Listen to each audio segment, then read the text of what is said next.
champion is clad in big orange. Summit and Destiny have met 7 times before. Tonight is number 8. And the Tennessee Volunteers are the SEC Tournament champions. It's been a long time coming. The last time Tennessee won this tournament was in 1979, but they've got another trophy to put in the trophy case at Thompson Bowling Arena. The 2023 SEC champions, the Tennessee Volunteers. Hit high in the air into left field. Stevenson circling in front of the fence into foul ground. He goes into the corner, makes the catch, and that's the ball game. And the Volunteers will hold the trophy. How much fun is this, man? God, I love it. High fly, deep right, and Tennessee walks it off.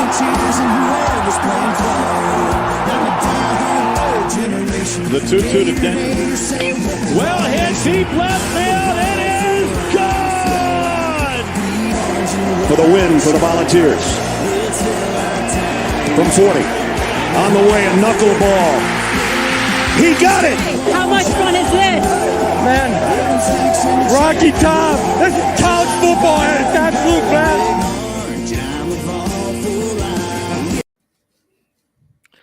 This is college sports at its absolute best, man. Home of your 2024 college baseball national champions. We're so happy to be here today. I'm Michael with my co-host Skylar. Skylar, man, how we doing today? Dude, I'm feeling great. First weekend as a champion in my life, other than Lady Vols basketball. Don't mean to shout out, skip over them, but no, this one felt good. Felt great. Was on the celebration or the parade or whatnot in downtown Knoxville, and let me tell you, man, there's probably about 30,000 people in the streets, man, for a baseball national championship. Could you imagine? All right, hear me out.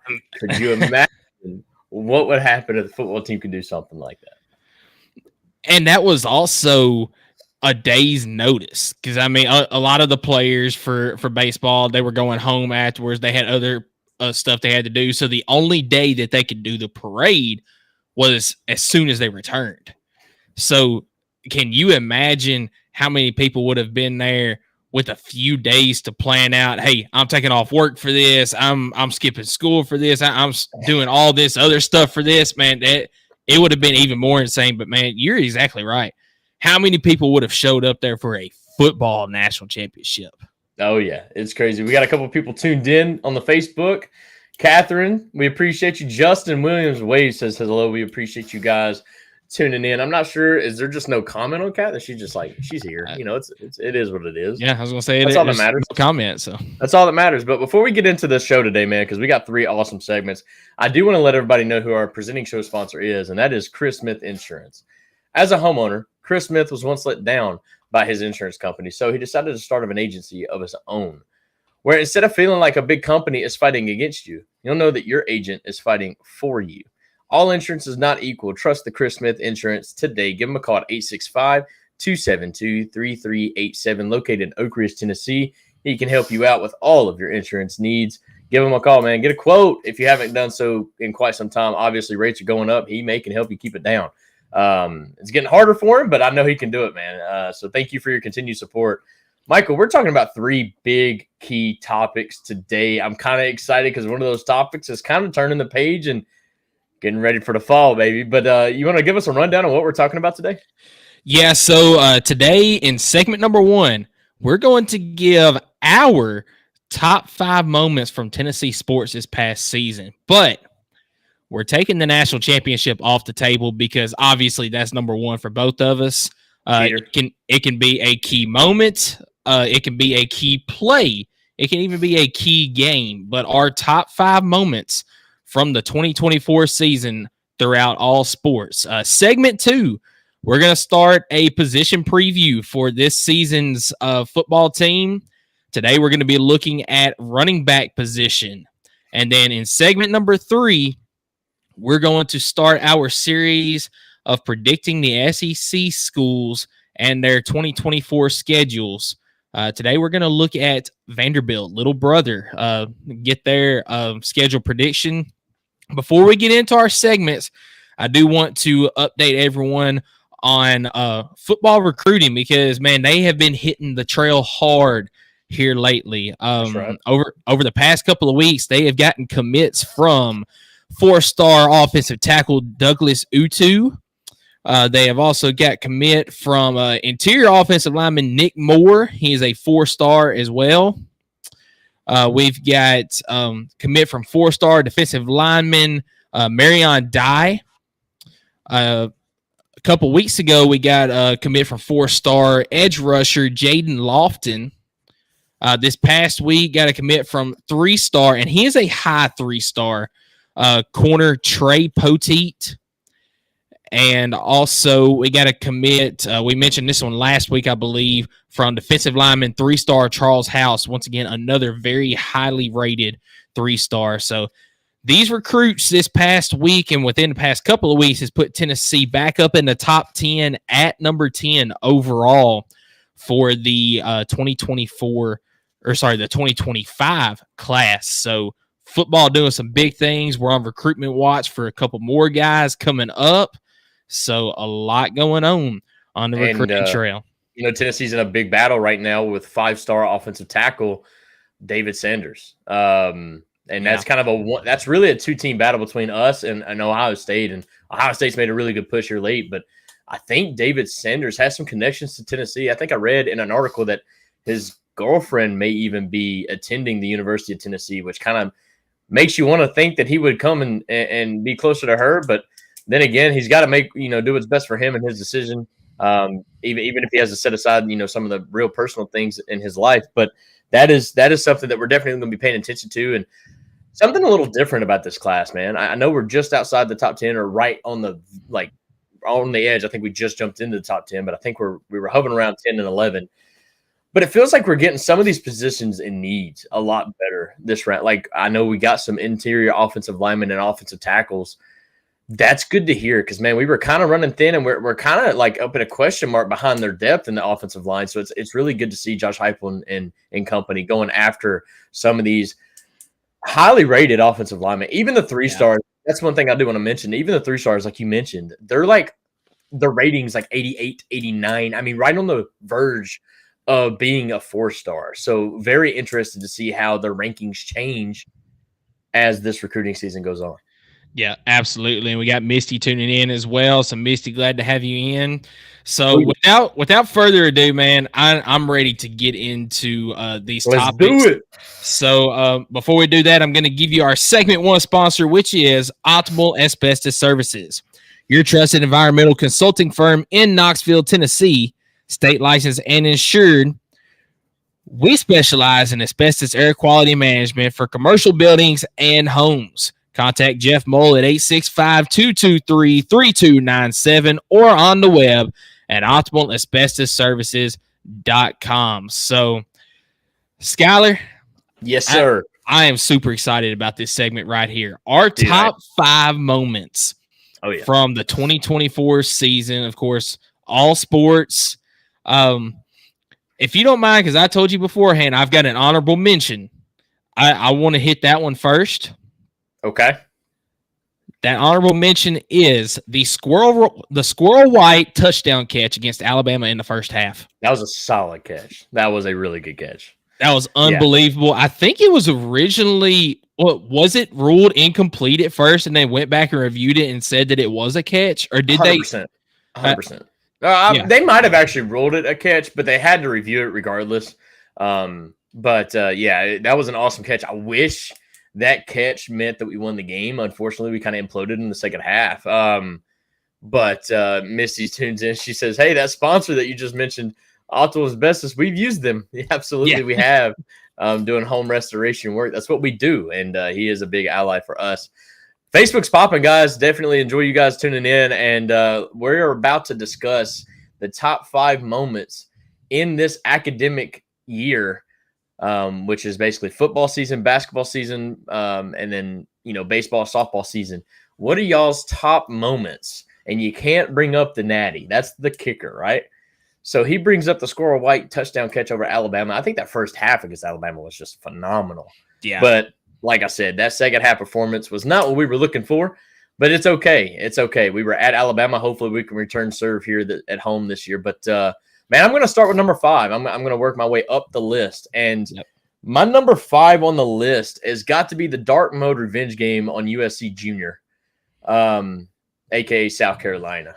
Just that whole game, the aura of it, if you want to put in today's terms, but just the moment the fighter jets flew over that stadium, and we were watching from outside the stadium that night, but just a complete butt whooping from start to finish. And if I had to narrow it down, Kamal Haddon's pick 6 to really set the tone and put the game away per se. That's top 5 moment for me. So I put that at number 5. Yeah, that's a very good moment. And all of these are going to be good moments. Oh yeah. I hope so. Yeah. So my number 5 is going to be when we were first introduced to Dalton Connect. And the only reason this is not higher on my list is because it was a preseason game. You've got the Dalton Connect steel going coast to coast and just one hand slamming it against Michigan State in the charity game for Maui.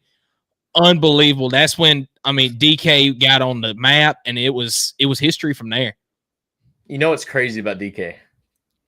So we got to go watch the Florida game in Neyland, right? It was like a watch party. Yep. And that game was terrible. I don't want to talk about the game. That was top 5 worst moments. But I got to take some photos with some of the players from the baseball and the basketball team. And we were going through some of the pictures, man, and I had no idea.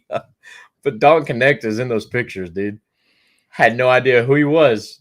And my mom's like, who's that player? And I'm like, I don't know. And she's like, how do you not know? You follow the team so good. And I'm like, I don't know who he is. Like, I don't remember. Like, well, you know him now. I know. And so, but now I can say I took a picture with him, but like, I had no idea at the time that we took the photo who that kid was. But I just, I had to ask if he was on the football team or the basketball team or whatnot. And, but no, that was kind of a cool moment. That for me at least, going back through those photos, because I was looking for the Cal Stark photo that we took with Cal Stark. Yeah, and I'll be darned if I didn't run across that basketball team photo. It was Zakai Ziegler and Dalton Connect and Triple J and whatnot. So yeah, and before we forget, a shout out to Dalton Connect, who went 17th overall in the LA Lakers. Yeah, in the NBA draft to the Did you LA see Lakers, his jacket? man. Dude, his jacket was awesome. He had his accolades. Yeah, he had his accolades on one side on the inside, and then the other side, of course, repping the Tennessee. But the back of his jacket was like his actual jersey that was sewed into the jacket. It was the back of his jersey if you looked at it closely. Oh, I didn't see that part. Yeah, it said DK, or it had Connect and then his number 3. And then like if you looked at the material, it was the actual jersey that was on the back of his jacket. His jacket was clean. That's awesome, man. It was Gucci. The reporter had to say that. But no, shout out to DK, man. He's going to a good team. I'm not a big LeBron fan. But I think LeBron's a good guy, and I think he's one of those guys that could definitely teach him a lot, and it may be the best thing for him. Yeah, and see, I'm not happy about him going to the Lakers because I'm not a professional sports fan. I'm a college guy. Yeah, me too. But if I was to root for a NBA team, it is the Boston Celtics because I loved back when it was Ray Allen, Paul Pierce, Kevin Garnett, the big 3 out there. That's when I started liking the Celtics. So I'm not a bandwagoner because they won a title this year. For all of you, they're going to say it. No, I've liked the Celtics since then, which means I'm not a Laker fan. So, but no, really happy for DK. I'm a DK fan, and I think that's how a lot of people feel. So we got a lot of people tuned in on Facebook. We appreciate you guys. We're going through our top 5 moments of the academic year, starting the football season. What was your top 5 moment in the 23-24 seasons? Feel free to comment. Say what your favorite moment was. As we just started our list at number 5. I guess I'm going to keep the train rolling at number 4, and that is going to be the basketball sweep of Alabama. I think that was a really big moment, considering the SEC race, and then also considering how far Bama went. They had their first Final Four. We had our first Elite Eight since 2009 or 2011, one of those 2 years. Couldn't remember when Bruce Pearl did it. But anyways, so No, that was a big moment for me. Obviously, the rivalry there between Bama and Tennessee is always huge. And being whooped in the football field the way we were in that second half, it was nice to come back and beat them twice in the basketball court. Yeah, and the way that you beat them the first time was incredible, but the stakes that were on the line in the second game, because that was part of the time where Tennessee was facing gauntlet after gauntlet after gauntlet that ended up leading to them winning the SEC regular season. It's got to be one of the toughest 2-week, 3-week stretches in basketball history. And Rick Barnes literally went like 4-1 in that 2-week stretch, or 3-1. Yeah, and that one loss was to Kentucky at the end when we had already clinched it. So I mean, it didn't even matter at that point. No, it was awesome. So that was my number 4. Yep. So that's a great moment as well. My number 4, I'm going back to the gridiron. Jalen Wright, the opening touchdown run against Georgia, which ended up being the highest moment of the game and the only moment of the game against Georgia. But yeah, Jalen Wright, first play of the game, breaks off the 75-yard touchdown run. And I think he was only touched at the line of scrimmage. And then just the breakaway speed afterwards, man, it was unbelievable. That is my number 4 moments from this past season. I think that's got to be one of his biggest moments too, as a player, because that pretty much signed your NFL contract in the draft. Like, yes, not just the run in the moment against Georgia, it was the way he was able to outrun the defensive backs who had an angle on him and still couldn't catch him. Like, that was a difference maker. And obviously he did well in the pro day and in the draft or combine or whatever leading up to the draft, but that you can't teach that. I mean, he just outran the players, and that was a big moment. That was the only moment of that game. And not only the way that he broke away, but he saw the hole and immediately hit it too. Oh yeah, and that's something that in the previous years he had not done. So the development from last year to this year to be able to do that, the vision right there that shows the growth that he had. And yeah, you're 100% correct. That signed his NFL contract. We knew at that moment, Jalen Wright's not coming back. No chance. Guys, we got a lot of people tuned in on the YouTube, on the Facebook. Oh, there we go. Finally, somebody chimes in. There it is. Jeremy Allen Jones says James Pierce Jr. pick 6 in the bowl game is one of his top 5 moments. That's a great moment too. I didn't even think about the bowl game, bro. I'll be honest. Yeah. I didn't either. But. Hey, Pierce in general, though, is a top 5 moment. I mean, that kid, his blow-up season, and now he's being listed as one of the top draft picks coming up next year. Now, obviously, we got a long way to go to get there, but what an amazing season he had. But, yeah, man, James Pierce Jr., pick 6, because it shows you that he can do it all, right? He's always green light on the edge as far as rushing the quarterback, but him being able to cover the flat, pick that ball off, and take it to the house, that was pretty special. I have to agree with him on that. I'm going to move on to my number 3, and this one is awesome because I was there in person. My third best moment from the 23 football season was D. Williams stop the punt against A&M on the half-yard line, and then very next, 3 plays going 3 and out, I don't know, about a 49-yard punt return, which ended up being the game winner. That 5 minutes of gameplay was just an absolute baller of a moment from D. Williams, and that's got to be a top 3 moment for me. So I got it at number 3 because that place was rocking, dude. And that's another good one as well that I didn't think about, even though I should have, because that's the moment that everybody was playing back before Tennessee beat Texas A&M. See, you got me doing it now in the national championship game. Sorry, my bad. That's on me. No, but that's a great moment. I would have loved to have been there for that right there. I mean, like you mentioned, just the stop at the 1-yard line, and then 3 plays later. Sorry, my dog's in the background. No, you're good. 3 plays later, he returns, like you said, what ended up being the game-winning touchdown. So yeah, that was an awesome series of plays there. My number 3 is also a series of plays. Okay, and I'm going back to DK against Auburn. It was during his stretch where he scored like 20-something points, in which he scored more points than the entire Auburn team in that like 8-minute stretch. Comes down to court, gets a one-on-one with Janai Broom, and knocks down a deep three in his face. Next possession, gets the ball in the exact same spot. Little jab step, cut to the middle, goes right down the lane, 2-hand throw down. The pandemonium that went through Thompson-Boling Arena after that series of plays was unreal. That is my number 3 moment from this past year. I love that moment because, one, I mean, it was just like, you know, his ability mode was unlocked. I mean, it was, and then you look over because they always panned it over to Bruce Pearl. Yeah. And while he was going off, you could just see Bruce like, what do we do? Exactly. It was like, he's just good. You know, like there's nothing we can do. And that felt really good. That was a really good moment. And again, an Auburn game in which, man, a lot. Dude, we were talking about a basketball season that one game separated, I think, 5 teams from being first place. Yeah. So it was awesome to do that against Auburn and get that win. And of course, DK doing DK things. And that's why he went. Look, Lakers got a steal, brother. There's no way he should have dropped down to 17. But I was telling you, like I said, that look, the further he drops, the better situation he's going to be in. Now, I don't know about the Lakers situation. They didn't have a great season, but I know it's a lot better than some of these other situations like the Spurs. Not a good team right now. They're kind of in a rebuild mode, but either way, no, it was a great moment. And it was a moment here in Knoxville, kind of like my A&M moment with D. Williams. So that's a pretty good one. I like that one. So we're going to move right along to number 2.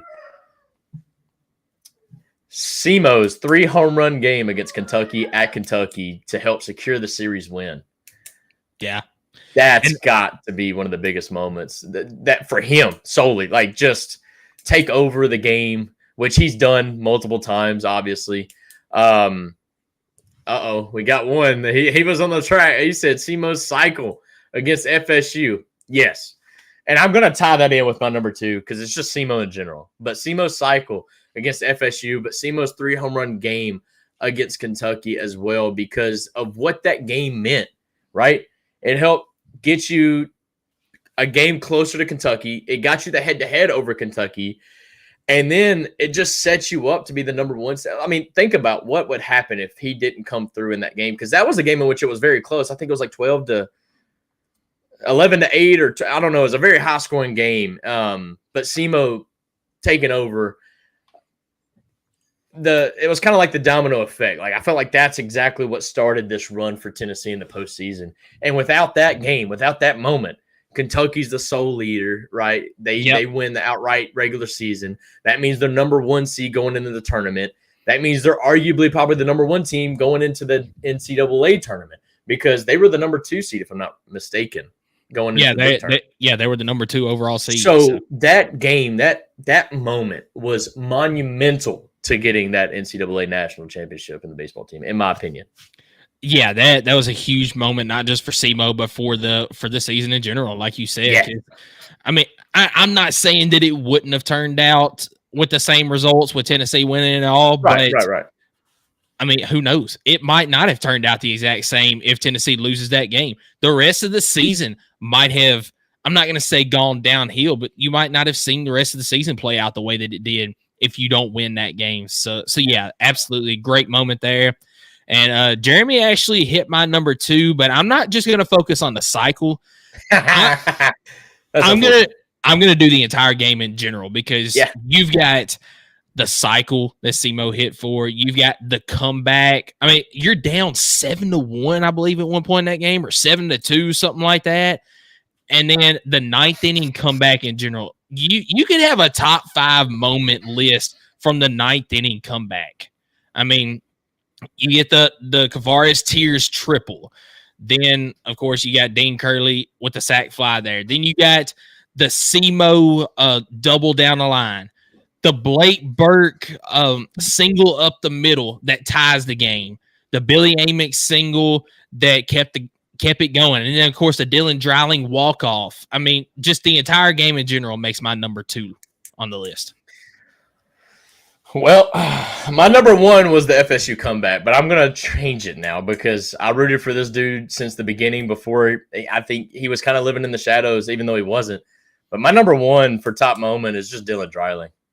And I'm not just talking about the College World Series performance, because that dude's been clutch all year. That dude has been whenever you think that he wasn't important, just go back and look, because that dude was always there in the big moment. If he had a home run in a game, a lot of times he had 2 home runs in the game. We mentioned that in a podcast earlier in the season, that Dylan Dreiling seems to hit his in multiples, right?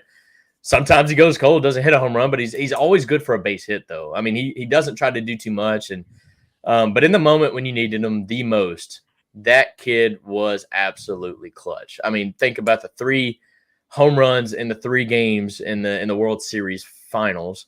Think about the 2-run shot. I think I've seen this, that all 3 of the home runs in the finals came in the 7th inning, and they were 2-run home runs. Yep. Like, it was like, why would you even pitch to this kid in the 7th inning? Don't do it. But even the walk-off against Florida State, him getting that, I mean, man, just the kid is a star, and unfortunately probably won't be coming back to Tennessee next year, but he deserves everything that's coming his way. Oh, yeah, and whoever gets him in the draft, because I'll go ahead and tell you, and it's not a knock on Dylan Dreiling. It is he's not going to go as high as, say, a Blake Burke or a Kavares Tears or something like that. You know, I would say arguably Dylan Dreiling is a better hitter than Kavares Tears. Now, Kavares might be a little bit better athletically and in the field and stuff like that, which I think is why some teams are going to like Dylan Dreiling, or going to like Tears a little bit better than Dreiling. But as far as an overall hitter, I think Dylan Dreiling is a better hitter. But I think MLB teams. Yeah, I to that point, I think this is going to sound weird because Dylan Dreiling was hitting the long ball, but I think Tears has a lot more power. I agree. But Dylan Dreiling just doesn't try to do too much. But now he hits home runs, don't get me wrong, but I'm saying, like, the ball coming off of Tears' bat is just different, almost like a Blake Burke feel. Oh, I yeah. mean, like, at the moment that Tears, when he hits a home run, it's almost like I can call it before the camera even changes. I'm like, yeah, that one's gone. Like, and Dreiling has that pop, but just not near as much because, like I said, he doesn't try to do too much, and I think that's the separator, I think, a little bit between Tears and Dreiling. Tears is a great hitter, don't get me wrong, but I do think he has kind of a little bit more of a wilder swing to his play. And to your point about the power from Kavares Tears, there's some of his home runs this past season that when it comes off the bat, I'm like, there's no way. It's just a fly out to the outfield, and lo and behold, somehow that ball gets over the fence. I'm like, how? How did that one get over? But yeah, man. But my number one moment is the Hunter Inslee slide at home plate, because that right there ended up winning it, the difference maker in the game.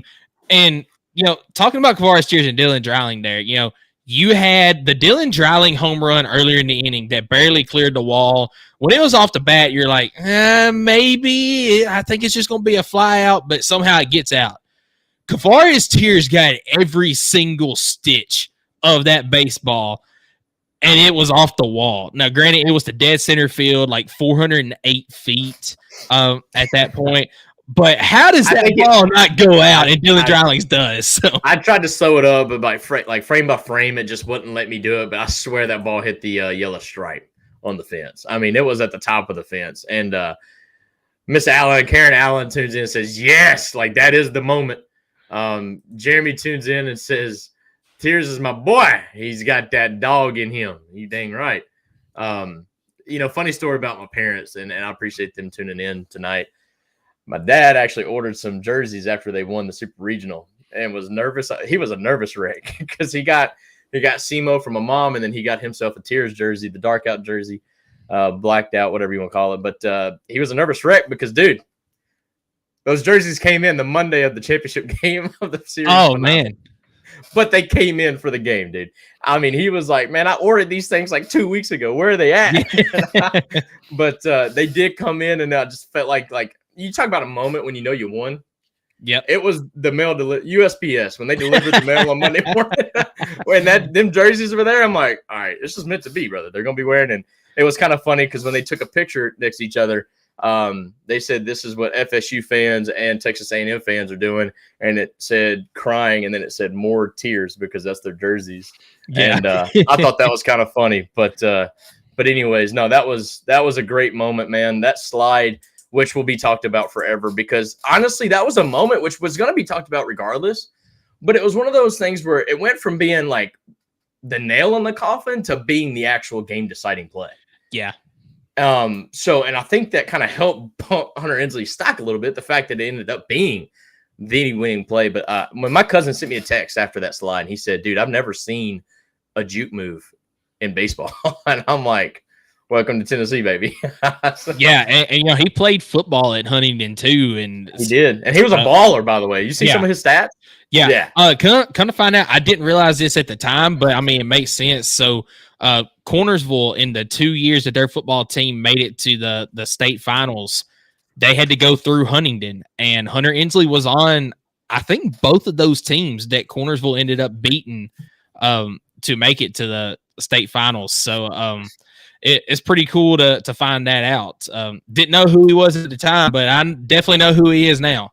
But yeah, he was an absolute baller in football, and man, he came on as one of those clutch players in the College World Series as well. It seemed like at any point that Tennessee needed a hit or needed a base runner, he was there to deliver. He batted dang near 500 for the series finals. I mean, I think he was right around 350 for the whole World Series. I mean, just an absolute great week and a half, 2 weeks for Hunter Ensley, and another guy that you wouldn't necessarily thinking would come up big the way he did. And we're really going to sit here and not talk about the two catches in the outfield, one by Hunter Ensley and one by Kavaris Tears. And Hunter Ensley, literally, they showed it for the rest of the week about his eye black staining the wall, and they never cleaned it off. I mean, that mark was there the entire week, and that was a cool story. I hate that he got hurt a little bit, but it was awesome to see him come back for the final game and really kind of put on a show for us. Yeah. What about his comment at the celebration? He said, maybe Tony will put an eye black smear out there in the outfield to kind of remind me that we won it all in Omaha. So. Dang right, man. So, all right, we had a lot of people tuned in on Facebook and YouTube here. We had, I think, 13 people tuning in. That's got to be a record for the live show. But last chance for you guys to comment on the greatest moment from the 23-24 seasons for Tennessee. This is your last chance before we move on. And but man, just let's recap. Football team, Citrus Bowl champions, 9-4 season. Awesome start. Yeah. You had the basketball teams. Obviously, the Lady Vols finished, I think, 4th or 5th in the SEC. Made it to the round of 32, which was kind of a disappointment. That's why Kelly Harper ended up getting let go. And so now we have a change in the guards there. But you had the basketball team, on the other hand, make it to the Elite Eight. They won the regular season. They did go one and done in the SEC tournament, but they made it to the Elite Eight to kind of make up for it, where you had some of your competing teams, competitors from the SEC who went one and done in both. Kentucky. Sorry. Right. So, my bad. That was unprofessional. But anyways, so very, very solid moment. Kind of help bring Rick Barnes to the top, right? Because he's always been compared to Bruce Pearl, right? When is he gonna pass? Get to the Elite Eight, maybe even make a Final Four. And I think he finally did that this year. Rick Barnes, in my opinion, is one of the greatest to coach at University of Tennessee in basketball history, in my opinion. And yes, it's a little biased, but it is what it is. And then you turn it over to the spring, and man, I tell you what, it was a Vols dominant spring. You had the softball team win the SEC regular season. Unfortunately, got put out in the Super Regionals by Alabama. Ugh. But man, that just goes to show you where the SEC is right now in all these sports, and man, they're very, very good. But then baseball, on the other hand, putting the cherry on the cake, on the top of the cupcake, whatever you want to call it. Winning it all, dude. I mean, sweeping the entire NCAA Division I, everything you can sweep, right? They won the SEC regular season. They won the SEC tournament. They obviously won the regional, super regional to get to the NCAA tournament or the College World Series. And then they lost, the one game to A&M at the first of and they even lost to Evansville, honestly. But they still won. They came through. And like I mentioned to you, every time we get to a game 3, man, I'm very confident in who we had. So Karen just commented, said, like Peyton said, this is just the beginning. A lot more to come. And it's not just Peyton that's saying that, which kind of gets me a little excited. I mean, think about what Drew Beam said in the celebration. He said he's very grateful and honored. Obviously, Drew Beam's a local kid and grew up a Tennessee fan. And he said, look, I'm awesome. It feels awesome to be able to bring back one of the, the first championship in baseball history. And he said that, look, football is going to do it in the fall. And you're starting to kind of feel that buzz around town. I mean, I don't want to get ahead of myself, but the football has got a lot of expectations. And I think the baseball winning the Natty actually added some pressure to the football team. Yeah, but it also gets all the fans excited, and it should get these other players from the other sports excited as well. So yeah, absolutely. But top 5 greatest moments. We're going to move this thing over to the next segment in which we're going to be talking about a position group. We're going to be talking about some foosball, baby, for the first time really all season. So really excited about that. But before we do that, man, I want to let you guys know about our segment 2 sponsor, and that is P&L Business Services. We know firsthand that getting your monthly reporting, invoicing, bill pay, taxes, and other essential business services right is critical. That's why at P&L Business Services, we go beyond bookkeeping by providing you with everything you need in your back office so that you can have your time back and the peace of mind to do what you love most, which is building your business. Behind every successful business is a great bookkeeper. Guys, if you want to get in touch with P&L Business Services, they are also located in Oak Ridge, Tennessee. But you could just go to pnlbusinessservices.com to get started if you think that this could be a service to you. And like I said, they do something as little as just payroll, but they love to do everything for you to kind of help you guys out and keep you focused on your business. Of course, we appreciate your continued support, P&L Business. Now, let's talk about running backs. This is a position that is going to be very intriguing this year because I'm a little nervous about it. I am as well, but Tennessee, even though people think Josh Heupel, this high-powered offense, it's all about throwing the ball. No, it is built on running the ball first, and then you get the then you get into throwing the ball. I think in all 3 seasons, sorry to cut you off, but I think in all 3 seasons, Tennessee's rushed for 2,500 yards. Yes, I believe you're correct on that. So, but like you were about to say, man, it's the running game that actually opens up this passing game. But of course, football and ESPN, they're all about the highlights. And a lot of times people want to see this. I mean, look at the NFL game, right? Look at what's happening in the running back position in the NFL. It's unfortunate. But here at Tennessee, man, we are nothing without our running back room. And I wholeheartedly believe that. And that's why I think it's a very important position group. There's a lot of pressure on these guys coming in this year because really, like you have it in this graphic, man, Dylan Sampson is going to have to carry a lot of this load.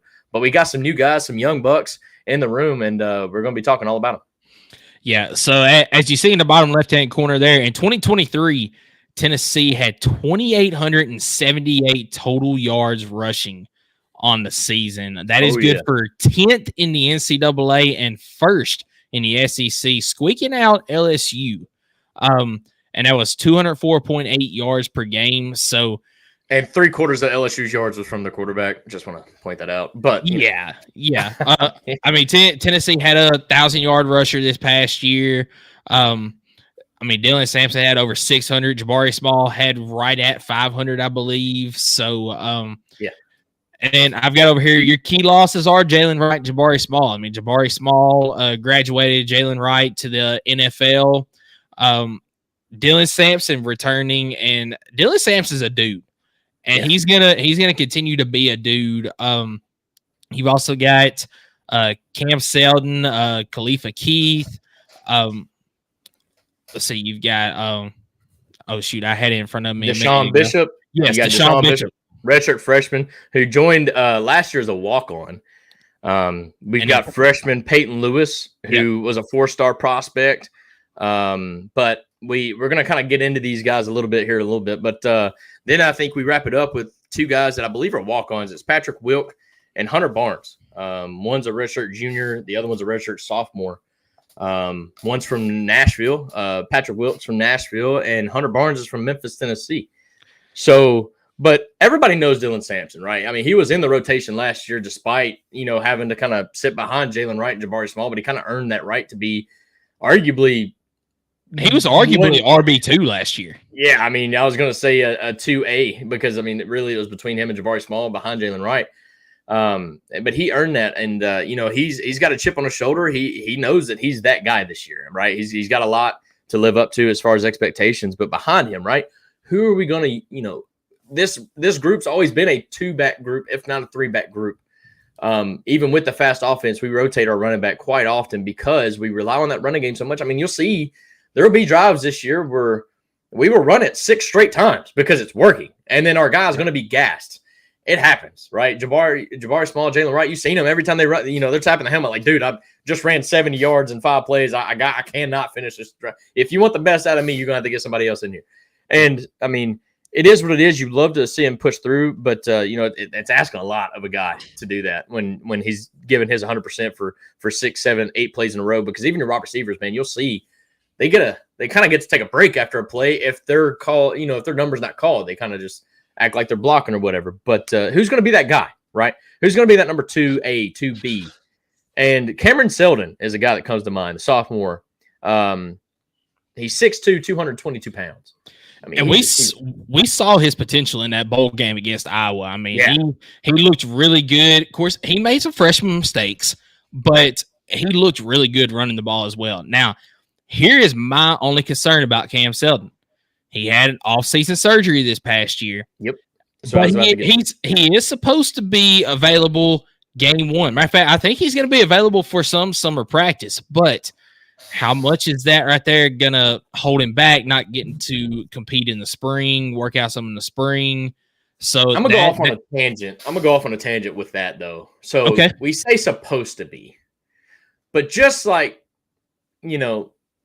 Cooper Mays was supposed to be ready for game 1 of the season last year. So, I don't want to put too much stock into, I hope he is. Don't get me wrong. But, I mean, think about what this coaching staff will do to you. I mean, Cooper Mays was supposed to be ready for game 1, supposed to be ready for game 2. I don't think he even played until the maybe A&M game. I can't remember what game it was actually his first start. But, it was well into the first or even second month of the season.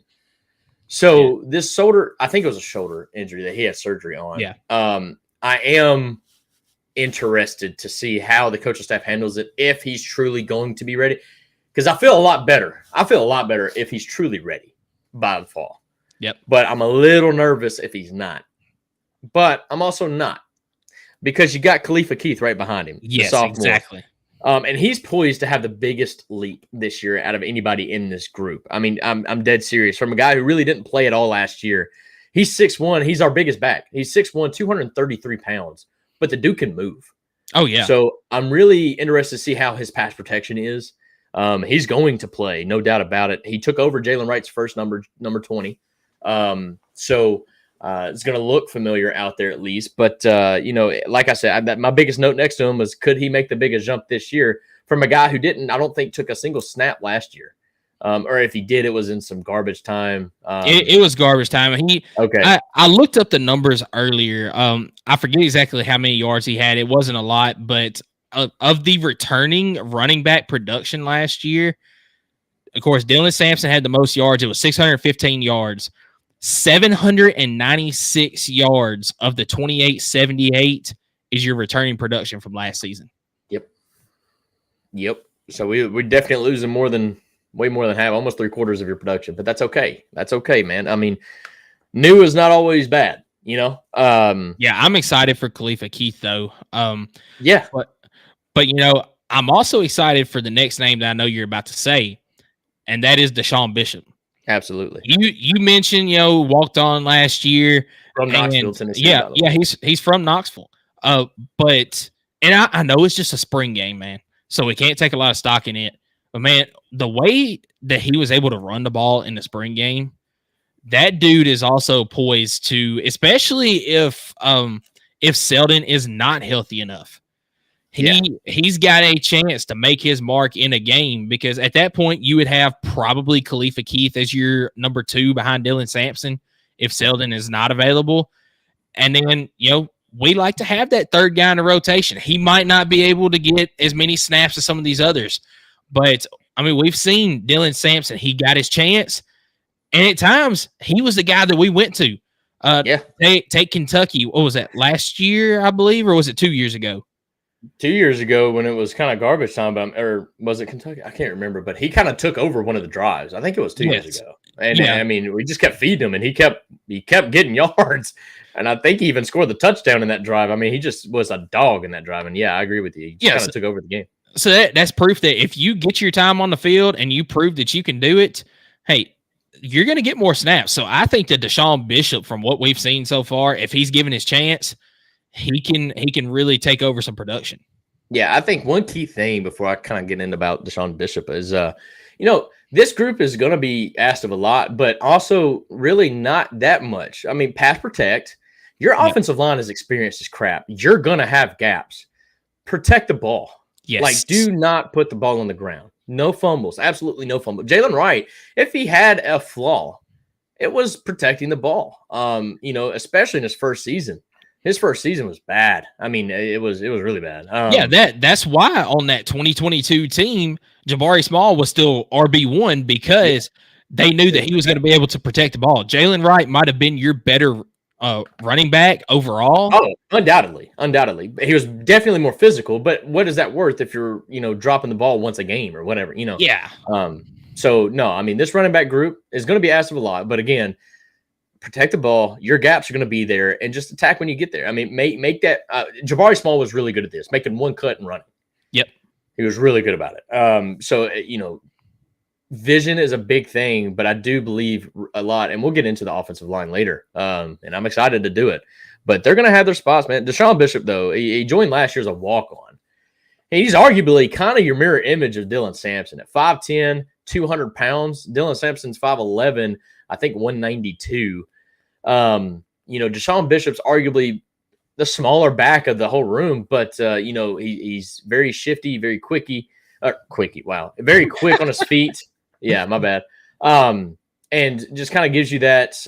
It's kind of cool how we have like a mixed bag, right? You have some of our more physical guys that'll put their shoulder pads down, but this guy, I don't think he's going to be looking for contact against a middle linebacker in the SEC, but he's one of those guys like me, man. You're scared to get hit, so he's going to run as fast as he can to make sure that doesn't happen.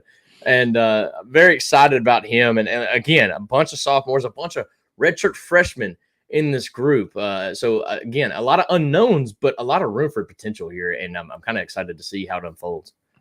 Yeah, and I'm also excited to see this last guy. I don't think he's going to get very much production this year just because of the guys in front of him. And he also had an injury over the offseason that he got surgery on. But I think it was good that he did it when he did. So Peyton Lewis, he'll probably end up redshirting this year. If I had to bet, he'll probably end up redshirting this year. But who knows? Maybe he'll play in 3 or 4 games. Because I think you get 4 games. But Peyton Lewis, 4-star prospect last year. Yeah, he's incredible. I've seen some highlights of him. He's a fantastic athlete. Like I said, did have the injury, went ahead and got surgery on it. But I think it's a good move because your first year, you're learning some anyway. Go ahead and get that injury taken care of. Watch behind the guys in front of you. Make sure that you are healthy. And you come into year 2 of the offense, and you're ready to fight for your position. That's right. So I'm excited for Peyton Lewis in the future. I'm not sure how much we'll see of him this year, but fantastic athlete there. Absolutely. And don't have a ton of information on these guys, but again, kind of rounding out, you got Patrick Wilk, 5'11", 200 pounds, redshirt junior from Nashville. He'll be wearing, I believe, the number 28 jersey this year. And then Hunter Barnes, 6 foot, 195, redshirt sophomore from Memphis, Tennessee. I kind of want to talk about the depth chart here, if we can kind of predict that. I think it's pretty simple. If everybo's healthy, that's kind of how I'm basing this off of. Yep. If everybody's healthy, I mean, I think we're both in agreement. Dylan Sampson is definitely your number 1 guy.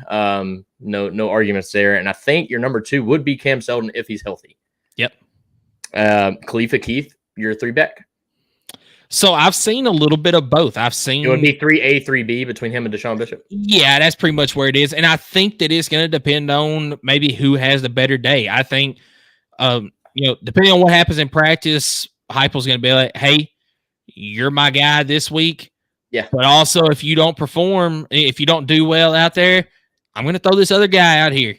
I do also think that it kind of depends on the offensive game plan. Yeah, I think that has a lot to do with it as well. If we're doing a lot more pass pro, if we're doing a lot more screens, if we're doing just a lot more running up the middle. I mean, depending on what our game plan is, I think kind of dictates who's going to be our 3-back to kind of get in that rotation, because that's, I think, where you're going to see a lot. If we're doing a lot of little, dump screens or, out to the flats, you're going to put out a guy like Deshaun Bishop, who's a little bit quick, a little bit smaller back. But if we need a lot of pass protection, you might put in a guy like Khalifa Keith, who's one of our biggest guys, for pass protection or running right up the gut in the middle, whatever. So I think game plan does have a lot to do with that. But for the most part, our 1 through 4 is definitely those guys. And then Peyton Lewis, freshman, he was a little banged up in the spring. I do think he'll end up redshirting this year. But again, just to kind of recap this, bunch of sophomores, a bunch of redshirt freshmen, and even a freshman in Peyton Lewis. But I think you got the right leader in Dylan Sampson to kind of lead that group. Very vocal, very passionate, very, very vocal. I mean, he's leader. Even the guy who was the number 3 back last year, he was the leader of that offense undoubtedly, and couldn't think of anybody better to lead this group. And how important is that going to be this year? Because last season, your vocal leader on offense was Brew McCoy, and he's not. Even then, he's not your just outgoing vocal leader like we saw in Hendon Hooker in the 2022 season. But then he gets hurt in the South Carolina game, and all of a sudden, you don't have your vocal leader anymore. So the fact that you have another guy this year in Dylan Sampson that can step up and be that vocal leader along with Brew McCoy, I think that's going to be huge. Oh, yeah, 100%. 100%. But that is a look at our running backs room. That's kind of the preview of it, the depth of it. That's what we're wanted to do today, is talk a little bit about running backs, a group that's going to be asked of a lot this year, man. I mean, mostly because it's just a bunch of unknowns, right? A bunch of, Dylan Sampson and then who. And we wanted to fill you guys in on who's kind of behind them and who's looking to kind of step into the spotlight. Like I said, Khalifa Keith, in my opinion, of everybody, I think has probably the most approved this year.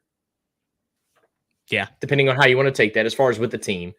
But Dylan Sampson undoubtedly is going to be the leader of this group, and we're going to need him to stay healthy all year. As really anybody. I mean, healthy. But, it's football, man. People are going to get hurt.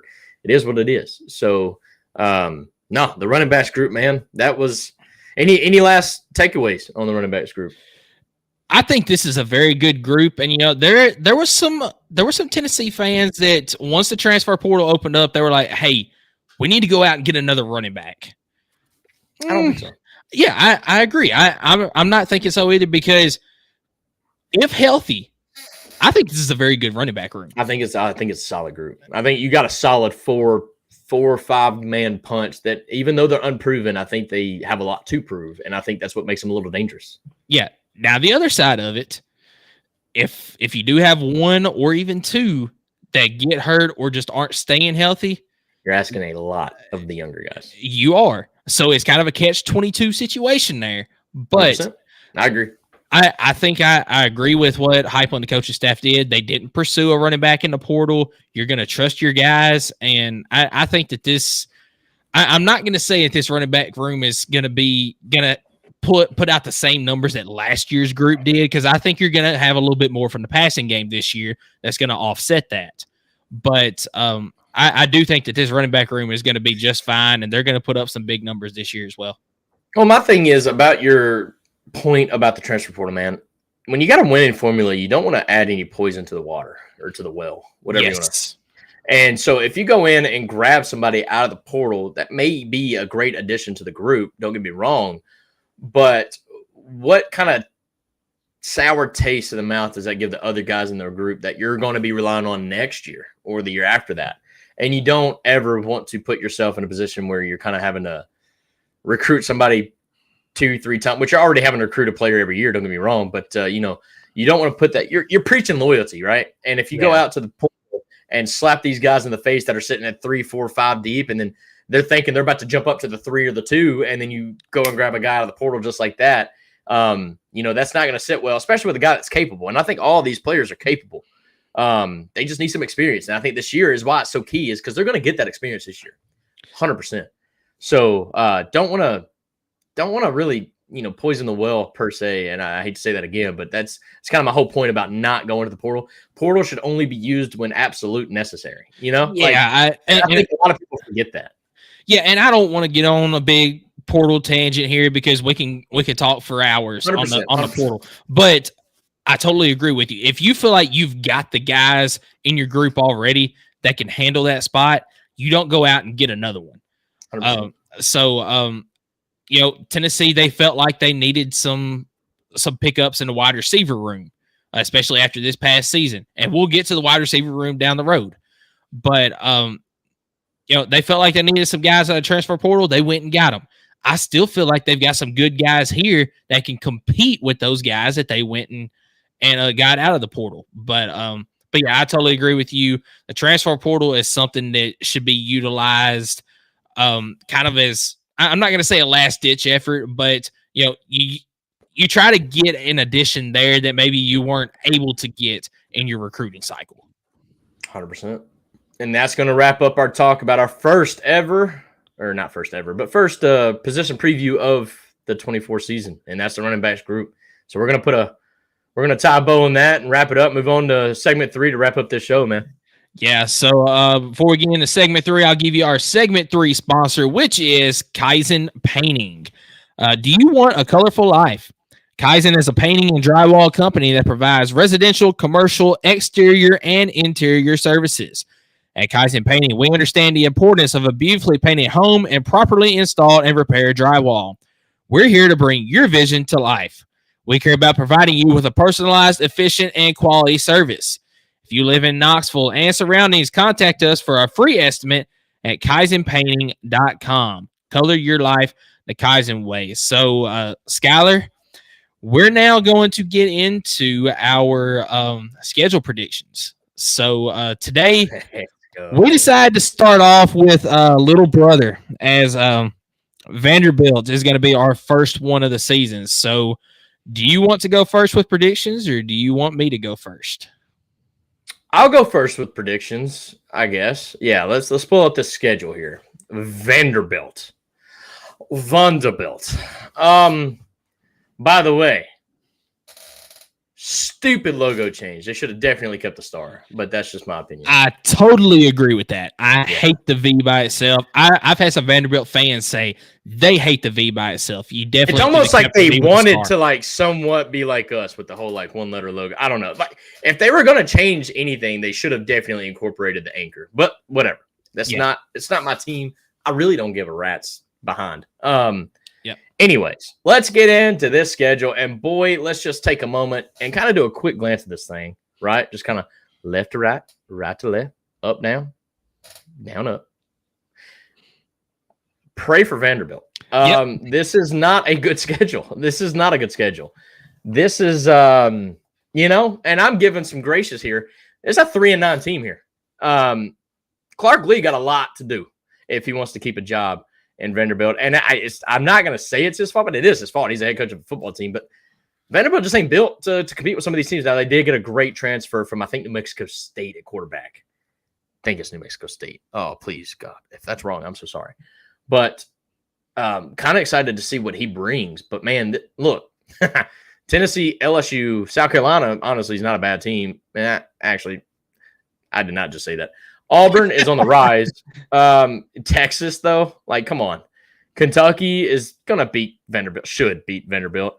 Alabama, and then you got Missouri. Missouri is the team I was thinking about when I said South Carolina. Missouri is not a bad football team right now.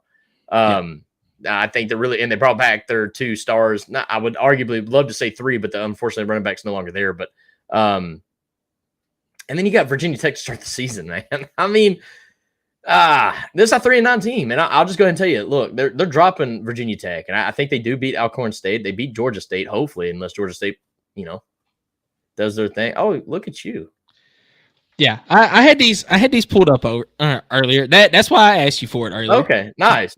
Oh, look at you doing it on the spot, dude. I love it. Yep. Look at my production team just doing things. All right, so I'll slow down a little bit, but Alcorn State, I think that is their opening. Their opening season win, whatever. And I do think getting both those games at home, if it is at home, I was thinking Virginia Tech maybe neutral site, but Yeah, both of them are. Yeah, both of them are in Nashville at home. So I think that's key, and I think that hopefully the stadium renovations are done because that was pathetic of what we were seeing last year. But Georgia State, man, I'm going to give them this win because, man, they're not going to get many wins in this schedule, and I don't want to just be a complete hater. But that's just what I'm saying. I mean, Justin even says 2-10, and I don't know if he's wrong, but I also don't think. I mean, if it's a 2-10 type season, like let's say they start out, 1-4. Actually, they will start out. No. If they start out 1-3, 1-3. I don't think they pull the plug on Clark Lee that quick. But if they go 2-10 this year, Clark Lee, then there's no way he finishes the year. Or maybe he finishes the year, but he's not coming back next year. Here's the question I have though: if you pull the plug halfway through the year, I know that one of your guys on the coaching staff is going to be the interim, but who do you go and get? Who's going to come to Vanderbilt? Well, I mean, you're going to ask that question regardless of when they fire him. At least if you fire him in the middle of the season, you get more time to find out who it is, because you want to go ahead and start recruiting before bowl season because you see kids hitting the transfer portal now because of that stupid deadline date. Yeah. So, I think in Vanderbilt's case, it would be beneficial to pull the plug early because you're going to have to spend time to find out who would want to come here. But anyways, so Missouri's going to be a loss, unfortunately. Bama is going to be a loss. I'm not even going to talk about these, but like Vanderbilt's just not there yet, man. Kentucky chokes a lot, but I think they win that game. So loss for Vanderbilt. Ball State, this is where I see them. I think they would lose to Ball State. Call me crazy, but I'm going to give them the win here because that's the last win they're getting on the season. They lose 5 straight. And I say it like it's the worst thing in the world, but dude, it's a hell of a 5-game stretch right there, dude. And really, it's a hell of an 8-game stretch. And you just got Ball State kind of penciled in the middle. Actually, it's a hell of a 9-game stretch because you really start it with Missouri. Missouri, Bama, Kentucky, you get Ball State. So you better capitalize on it. But then it's Texas, Auburn. South Carolina's the next, I guess. So, like, probably your highest percentage possibility of winning is against South Carolina at that point. And then LSU, Tennessee. It's just not a good draw for Vanderbilt this year, unfortunately, in the first season with Texas, Oklahoma in the conference. But you knew this was going to happen. This is why Vanderbilt really needs to capitalize in the baseball, basketball seasons to feel relevant because, man, this football team's going through some stuff, and I don't know why they did the stadium renovations for a season that's about to be like this. But, hey, I wish the best for them. Who knows? Maybe Clark Lee has something for us and they beat us. I don't know. That better not happen. But, Vanderbilt's done some crazy things before. I mean, think about 2 years ago. I think it was Clark Lee's second season as head coach, and they beat Florida and Kentucky. They don't have Florida on the slate this year, but maybe they pick one up against South Carolina. Who knows? Maybe Auburn. Maybe Auburn's such an on-off team, dude. They play to the level of their competition, so maybe Auburn would be the best. But overall, man, I'm seeing Vanderbilt a 3-9 most likely type season. That I could, I guess, see a 4-8, but I could really way more likely see a 2-10. Yeah. So I'll go ahead with my prediction, which is going to be pretty much similar to yours. We'll see, but no. Opening game of the year is Virginia Tech. I do have a loss on that one. Now, I don't know where Virginia Tech's going to be exactly, but I do have them above Vanderbilt right now. So, and here's the thing about Vanderbilt too. Last season, they had the offense that they could have gotten more wins than what they did. They just had no offensive line, and their defense was terrible. It was so bad. The Hawaii game was crazy, man. That was. And what about the UNLV game last year? I mean, you had the game won and let UNLV go down the field and kick a field goal to win it. I mean, and that's supposed to be a game that you win. Like, that is 100% supposed to be a season prediction type thing. That's a win every time you fill out a bracket. But because of Vanderbilt, man, it's got me really second guessing some of these games that you would think they'd win, man. It's crazy. And the bad thing is, last season I was high on Vanderbilt because of the season that Clark Lee had led them. Yeah, man. The season before. Beating Florida and Kentucky, you'd like to think wasn't a slump because you did it twice. I mean, you beat. I think it was Florida first and then Kentucky because I mean it was crazy that you did it almost back to back. And so I was like, okay, we might be seeing some things from Vanderbilt. And then last year happened, and I've got no expectations for Vanderbilt. No, so and I'm the same way, man. That's why we started with Vanderbilt. Yeah, and I do have them winning against Alcorn State in week 2, but what is up with this in week 3? What are we doing, Vanderbilt? We're going to Georgia State. Like, is it a trap game at 11 o'clock Central Time? I mean, seriously, what are we doing here? But I do think if Vanderbilt loses this game, oh man. But that's not, because if they lose this game, they start out 1-3. Yeah. If you beat Alcorn State. So I mean, but I do have Vanderbilt going to Georgia State and winning. Missouri they're trending up, and Vanderbilt I don't see trending anywhere right now. So I've got a loss to Missouri there. Hopefully we don't have any Vanderbilt linebackers saying, Alabama, you're next, like we did a few years ago when Vanderbilt started off 3-0 miraculously. But yeah, Alabama comes in and gets a big win over Vanderbilt. I mean, it's going to be another 50-something to maybe 7 game. So you did not just bring up that linebacker from Vanderbilt. I sure did. Hey, I'm going to keep bringing that one up. He is the reason why my birthday is kind of ruined because of the month it's in, okay? Like, I'm just saying, it's as far as I'm going to say with that, but like, golly, man, I cannot believe you just brought him up. Alabama, you're next. 56-0. Oh, yeah. my. Oh, God. Yeah, there it is. All right, move along. That's going to get clipped, and I'm going to lose my job now. So. Yeah, at Kentucky, Vanderbilt takes a loss there. I do think that they win against Ball State. You mentioned that you see this as the game that maybe Vanderbilt drops. I think that it would be the at Georgia State being at since 100%. It's at Georgia State instead of at home. So that is true. That's a very big point. Yeah, but I think that they do win against Ball State. Then you welcome in Texas, and Texas is going to leave with a win. Auburn. I said last year that Auburn would be the one that Vanderbilt somehow picks up a win against. Didn't happen. I don't see Vanderbilt going to Auburn and winning that one either. South Carolina's interesting because it is. I don't have a lot of expectation for South Carolina this year either. I think Beamer's on the hot seat of the hottest seats, brother.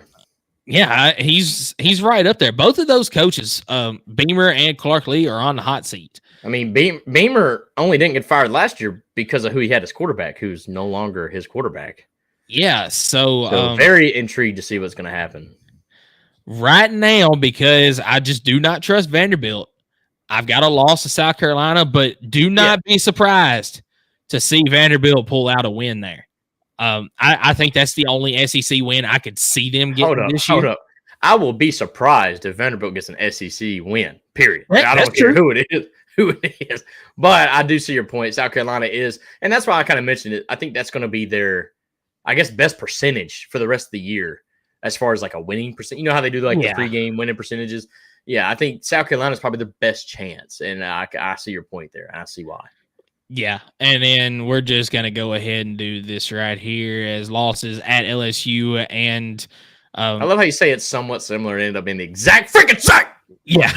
All right. I like to do a floor and a ceiling for each team as well. 100%. Let's do it. Yeah. So Vanderbilt this year, I think their floor is 2-10. If you lose to Alcorn State and Ball State, then man, what are we doing, Vanderbilt? I could see a scenario where you lose to Georgia State with it being on the road, but I think 2-10 is your absolute floor. I'm gonna go absolute ceiling, 5-7, because we don't know exactly what Virginia Tech has got. That could be a win. And in South Carolina, we don't know exactly where South Carolina is going to be at that point. So I've got a possible 5-7, but it's not likely. I hate to do this because it's not good for radio or it's not good for podcasts, but I'm gonna do the exact same thing. I mean, their floor, I guess I could go 1-11. Honestly, yeah. I think their floor could be 1-11. Hate to say that, but we don't know about these teams. Virginia Tech, Alcorn State, Georgia State. Georgia State's a team that beat Tennessee in 2019. They're absolutely capable of beating Vanderbilt if they're not on their P's and Q's. Yeah, I know that was a very hard thing to say. You had to bring that one up. I did. I don't want to forget about it. I mean, that is literally what burns my whatever. I don't know. Georgia State, Alcorn. I'm gonna just say 1-11 because that is when I think floor, man. I'm thinking when everything goes wrong. As far as ceiling, I'm kind of the same with you at 5-7 because Virginia Tech, man, we don't know. I mean, I've not seen any really big hype from Virginia Tech. I think they just went through a head coaching change, if I'm not mistaken. Maybe, yeah. Yeah. I do think Virginia Tech's the Metallica walkout song, right? The Enter Sandman. Yeah. Enter Sandman. So, I mean, but they're not at home in this game. So, they're at Vanderbilt. And then you bring up South Carolina, man. I'm going to bring up Kentucky, dude. Like, Kentucky better not sleepwalk against Vanderbilt. Like, the good thing about Kentucky is this game happens in the first half of their schedule. And I say that very seriously because Kentucky starts out 6-0 all the freaking time, and they act like it's the greatest thing ever, and then they finish the season 7-5. I'm not saying that to like really jab them, but I am saying that to jab them because it's it's getting old. They do it all the time, and every year when they start out winning and they're undefeated in September or whatever, and they're going crazy, and then they get humbled very quickly. Yeah. And so them getting Vanderbilt in the first half of the season, especially being right after that Alabama game, I think that's a massive benefit because Alabama's probably going to lay the wood to Vanderbilt, which is probably going to have Vanderbilt feeling pretty freaking bad about their season because if they've already got 3 or 4 losses at this point, they're not going to have much to play for against Kentucky. So, but who knows, man? 5-7, I think is a really high bar. I think really more than likely 4-8. But if we're thinking, hey, this thing comes together, what's the absolute best this team can do? Sure, if they win their non-conference slate and then just pick up one SEC win, 5-7's your route. Yeah, and Justin chimes in. He goes 2-10 this year for Vanderbilt. So Justin, who's the other loss for Vanderbilt? Comment that for us because we have wins against Alcorn State, Georgia State, and Ball State. Who is that other loss there to get Vanderbilt to 2-10? Really love to hear that from you. But it's got to be Ball State or Georgia State. It's got to be one of those two. But so a question I have for you, Skylar, is let's do it. What is Vanderbilt's expectations going into a season? And I'm not just talking about this year. What should Vanderbilt's expectations be? Because they're not they don't have the recruiting capabilities that other schools do, which makes it harder to win there. So what should Vanderbilt's expectations be going into a season? I'm going to say this most respectful way possible. As far as wins and loss, Georgia State, because it's away, is what Justin just said. And that's a good point. So Georgia State on the road. Vanderbilt's expectations, if you're the athletic director, if you're the head coach of that team,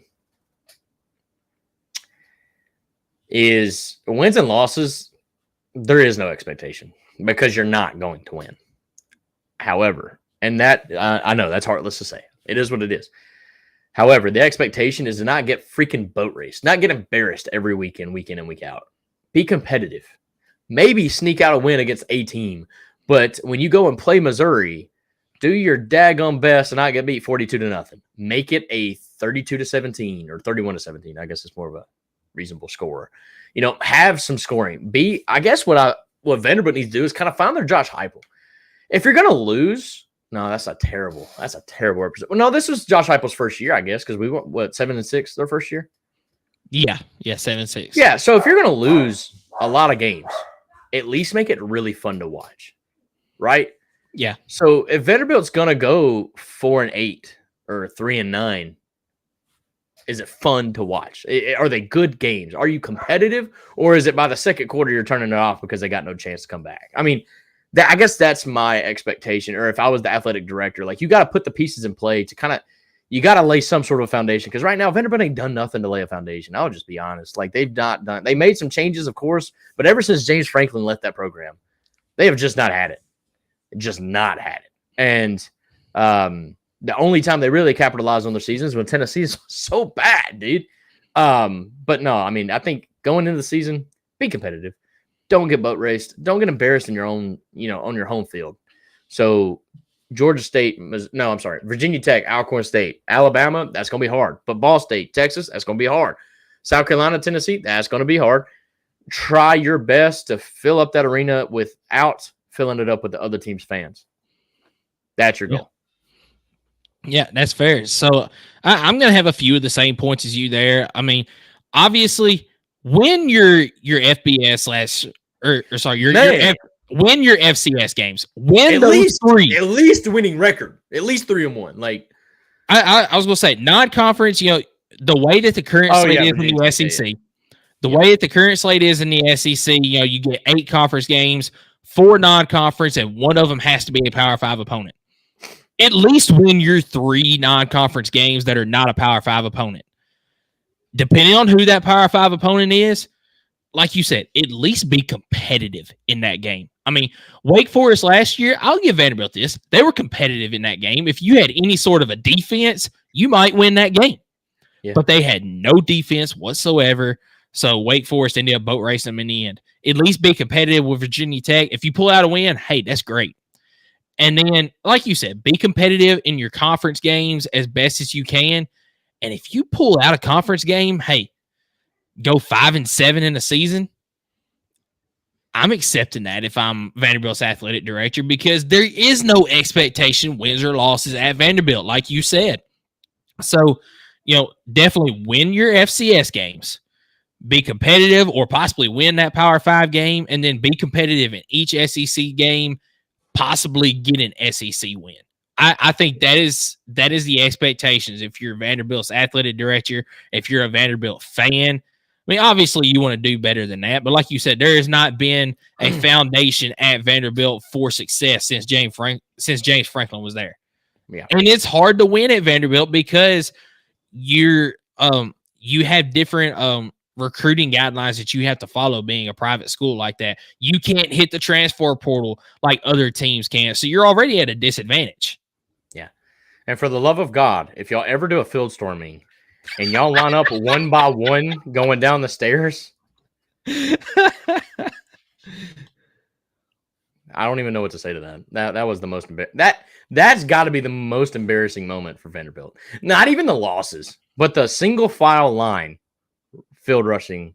Was it against Kentucky? Who was it against? It was against Florida. And then you still get fined for Imagine getting fined $250,000 for 30 guys to single file line go down to the field. That is wild. That is do not do that, Vanderbilt. That was pathetic. Okay. At least make it exciting. Jump over the wall. I don't care if you break an ankle. That's part of it. You rush the field. Jeremy said that was the most Vanderbilt thing I've ever seen. It was, dude. Other than no, I'm not gonna bring that up. Yeah, I'm just gonna leave it at that. It was crazy, man. That was wild. But no, good segment though. That was a good kickoff to the football talk. We got a little bit of recruiting talk. We got a position preview for Tennessee. I'll go ahead and let everybody know our Tennessee preview or schedule prediction is going to be the last one that we do. So look for that closer to the mid-August session. But we're going to be trying to do 1 to 2 teams per show for the next 8 weeks.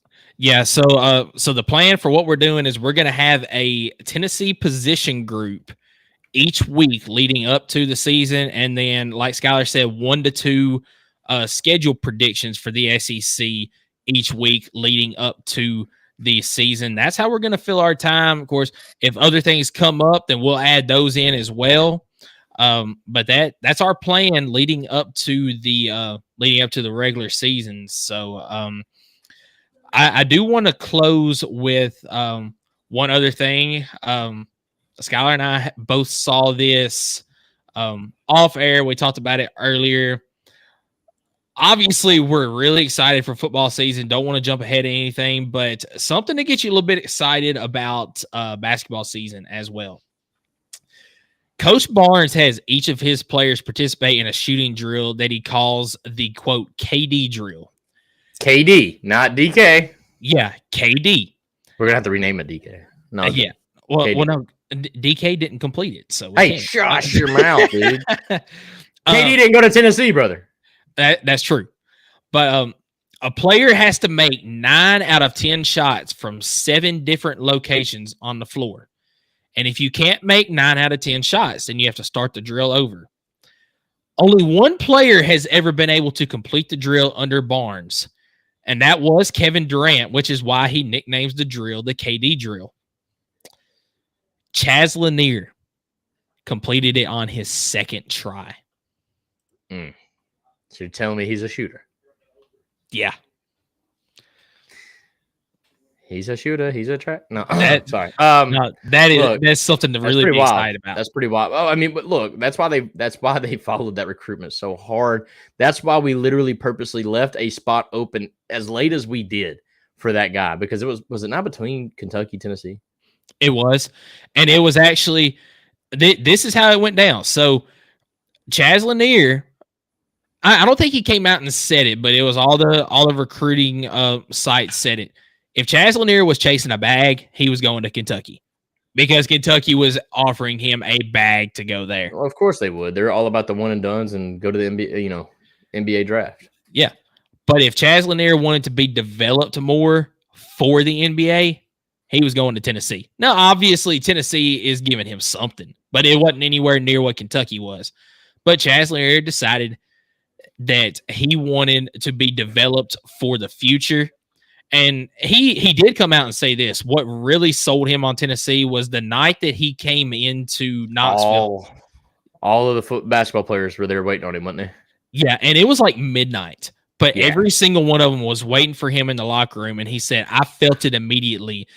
There is a family environment here, and I want to be a part of this. So you're telling me that good coaches can still win without having money, right? Yeah. All right. I'm not saying that we don't have money. I'm just saying that's several big-time recruits that Tennessee's landed here in the last, I guess, academic year, if you want to say that, or calendar year.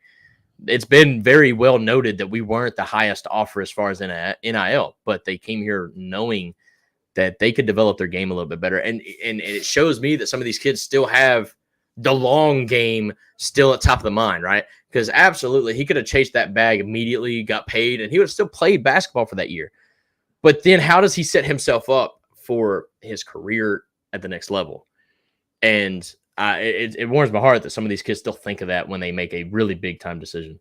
And the good thing about Tennessee is it's not just one sport doing it. It's, you've got big recruits. You got big recruits. You got big transfers coming in for football because they see hype with being able to develop these guys. He's already got a little bit of a track record with, Jalen Hyatt. Wide receiver, you? Yes. Cedric Tillman. I mean, even Jalen Wright this past year. Hendon Hooker. I mean, you've got that track record. Jones. Yeah, absolutely. Yeah. Sending people to the league, brother. I mean, that's what they're doing. And he did it immediately when he got here. It's not like it's something Yeah, with Rick Barnes, you've got, Admiral Schofield, Grant Williams, most recently Dalton Connect. I mean, you've got names there of guys that came in and they were developed into what they are now. Kennedy Chandler. Yeah. Jaden Springer. I mean, you've got those names there. In baseball, Tony Vitello. He's getting absolute massive talent out of the portal, but he's also developing them into like next level talent. No, Tony V's development is insane. It is. I mean, we got Billy Amick out of the portal, but I mean, think about Burke and Moore when they were here 2 years ago. They were just the DH. They were fighting over DH, right? They were the Reese Chapman and Dalton Bargo of the team. Yeah. How does that make you? I mean, so think about where Reese Chapman and Dalton Bargo could be this coming year in baseball. I mean, they have the way they develop players. You could see a leap in those players that like you've never really seen, and we have seen it though. That's what's crazy. But yeah, I mean, I'm completely with you, man. It's the development piece here at Tennessee, and also that family. I think the overall like health and wellness of our athletic department's got to be one of the best in the nation.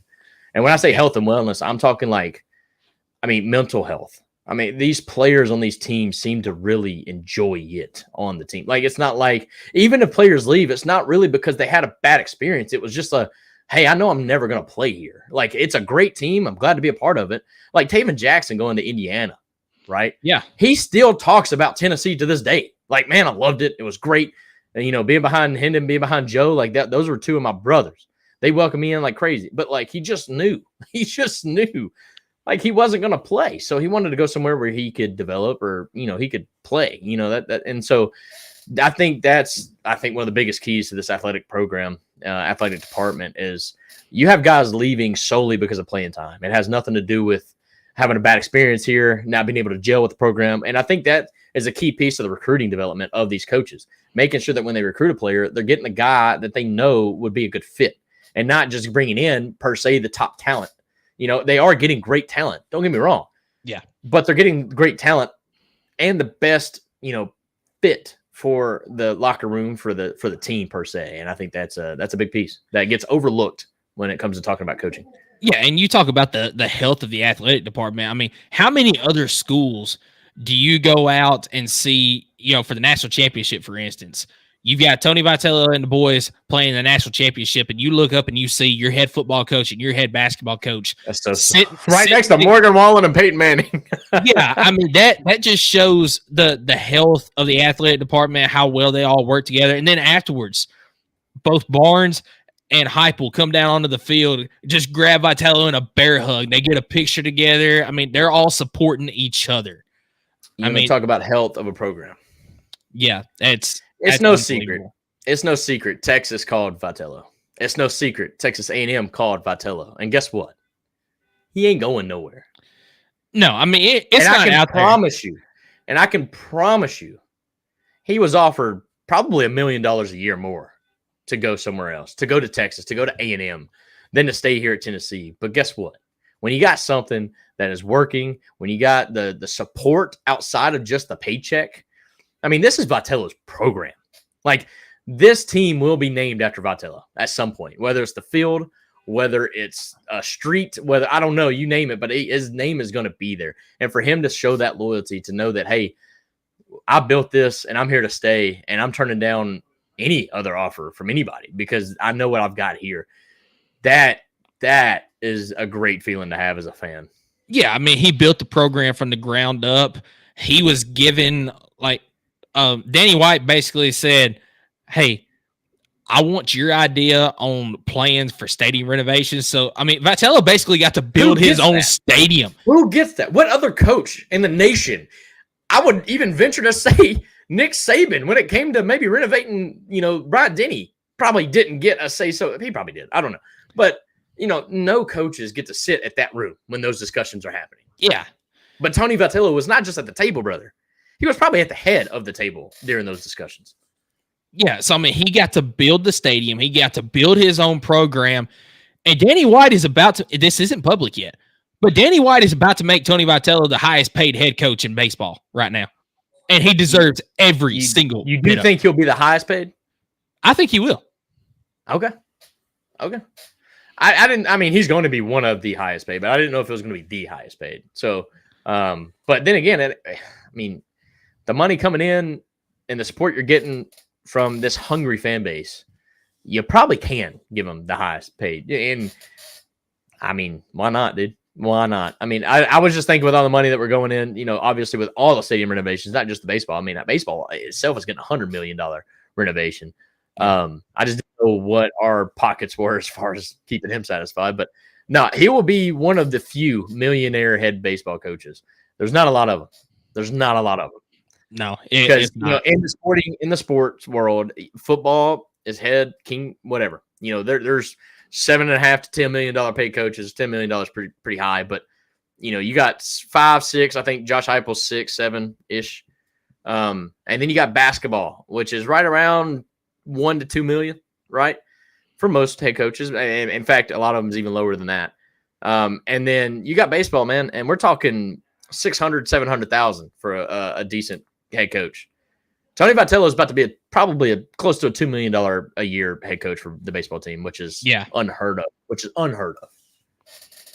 But he deserves every single bit of it. 100%. Big Orange, dude. It's about time he commenting here, dude. On the YouTube page, our ballpark is about to be one of the best in the SEC. In 2018, we was a dead program. I can't wrap my head around what's around being a national championship or a national champion in baseball. All right, so I read that wrong. I'm sorry. So our ballpark is about to be the best in the SEC. That's a comment. In 2018, we was a dead program, and I still can't wrap my head around being a national champion in baseball. That's how I should have read that. I'm so sorry. And we're just getting started. 100%, dude. 100%. But I do think this kind of helped open the floodgates, man. I mean, we finally got the ring. It's no longer the if, then, if, that, whatever. It's okay, we were the winningest baseball program in the last 4 years, and we got a ring. Yeah. I'm telling you, man, really excited about what the 24-25 season holds, man. Really excited about it. And we're going to talk all about it leading up to it. Eight Saturdays away. Yeah. It's coming, man. But you know, the off season is a little bit shorter now after Tennessee won the national title, because we get to live in that a little bit. We're already only like 62 days away. Yeah. Usually baseball season ends and it's still like 90 days. Yeah. But yeah, I'm with you. I'm excited to see the future of Tennessee athletics. And guys, I'm also excited about the future of the Vol Fanatics Show. It's a beautiful thing to be a part of after being bottom feeders. Oh yeah. There was times where Tennessee, only two teams don't make the SEC tournament. And Tennessee would have been one of those.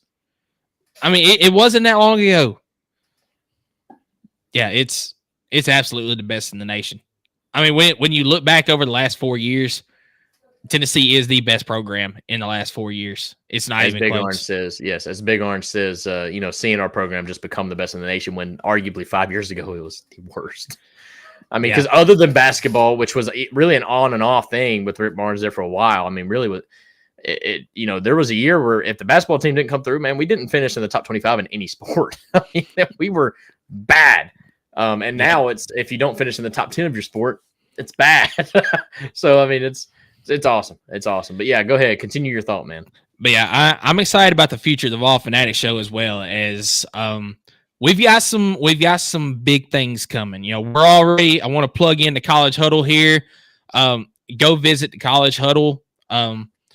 See, the website will be in the description of YouTube. Just hit that link and go there. You can look at our page. You can look at all the other members of the College Huddle. I believe we're sitting at 70 something strong, or maybe it's high 60s. I can't remember exactly, but we've got a lot of teams in the College Huddle with podcasts. Skylar and I are very fortunate to be a part of that.